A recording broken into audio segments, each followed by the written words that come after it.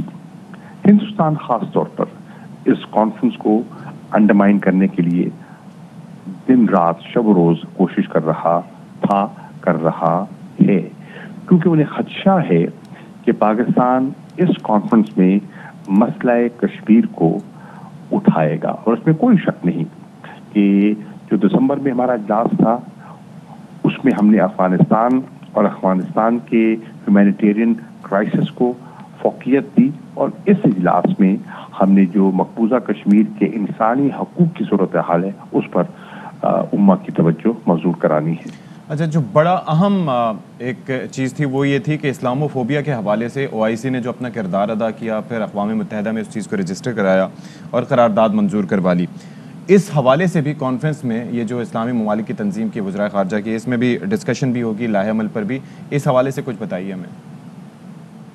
اسلامو فوبیا پر جو پاکستان کا انیشیٹو تھا اس سے پہلے تو نیامے میں OIC کے وزرائے خارجہ کی تائید حاصل ہوئی اور پھر الحمدللہ جو اقوام متحدہ کی جنرل اسمبلی نے ریزولوشن پاس کیا ہے، اب اسلامو فوبیا پر ایک اتفاق ہو گیا ہے کہ ہر سال 15 مارچ کو ایک دن منایا جائے گا ٹو کمبیٹ اسلامو فوبیا. یہ اتنی بڑی کامیابی ہے اور پاکستان کو الحمدللہ اتنا بڑا اعزاز ملا ہے کہ یہ جو ہیٹ سپیچ تھی، یہ جو مسلمانوں کی آئے روز دل آزاری ہوتی تھی، ناموس رسالت اور گستاخانہ خاکے اور اس قسم کی جو باتیں ہوتی تھیں، وہ انشاءاللہ ان کا اب تدارک ہو سکے گا اور ہم دنیا کو آگاہی بھی دیں گے اور امہ کو اس سوچ کے خلاف یکجا بھی کریں گے. ٹھیک ہے جی. وزیر خارجہ شاہ محمود قریشی صاحب ہمارے ساتھ موجود تھے. OIC کا جو 48واں اجلاس ہونے جا رہا ہے اس میں مسلم ممالک کو کن چیلنجز کا سامنا ہے، اسی پر بات کر رہے تھے اور کیا اس مقصد ہوگا اس کانفرنس کا، اس پر انہوں نے تفصیلاً بات کی. اسی پر اب بات کریں تھے سابق سفیر اور تجزیہ کار ڈاکٹر جمیل احمد خان صاحب ہمارے ساتھ موجود ہیں. سر بہت شکریہ آپ کے وقت کا.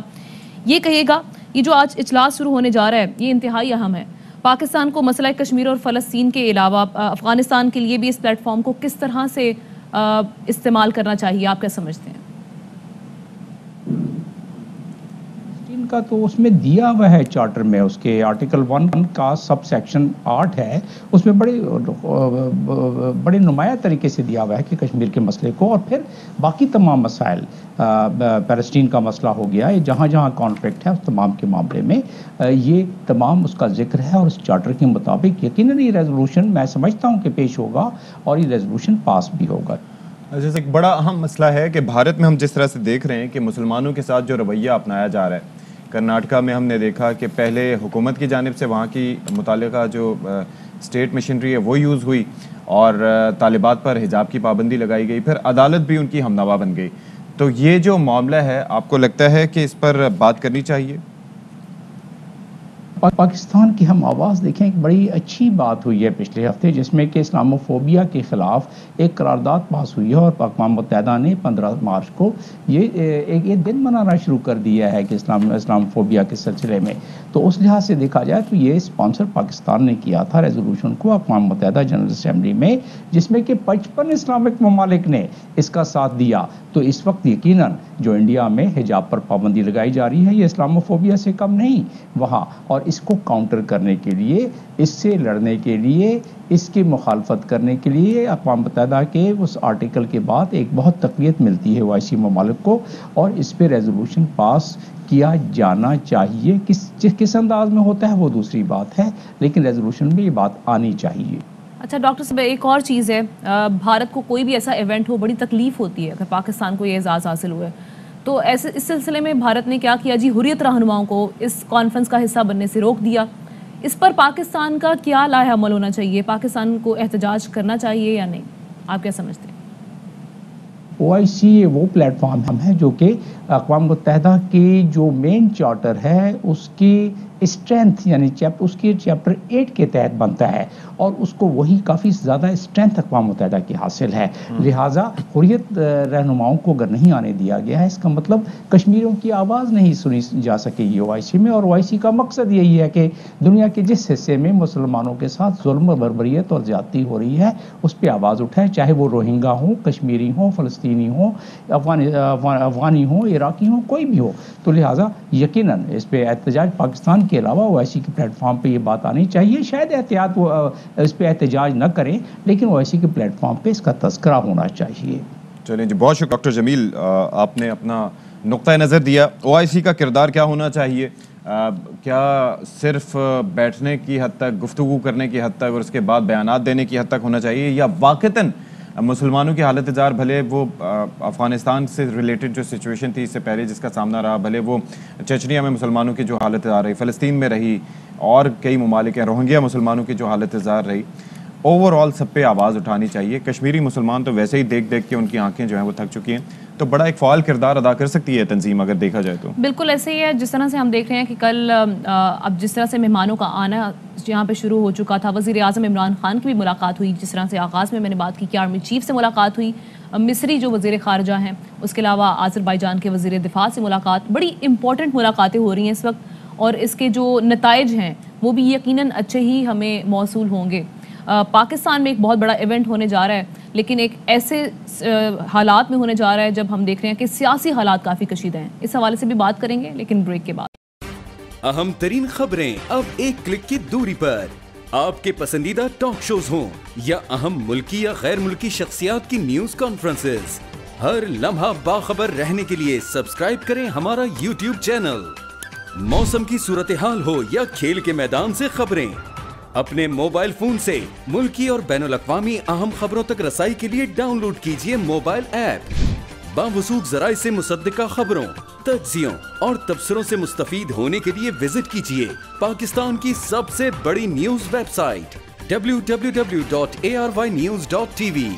ان سب کے علاوہ پاکستان کا سب سے بڑا فیس بک پیج ہو، سب سے بڑا نیوز انسٹاگرام اکاؤنٹ یا پھر ٹویٹر، ARY نیوز پہنچا رہا ہے خبریں سب سے پہلے آپ تک تاکہ آپ رہیں ہر لمحہ باخبر.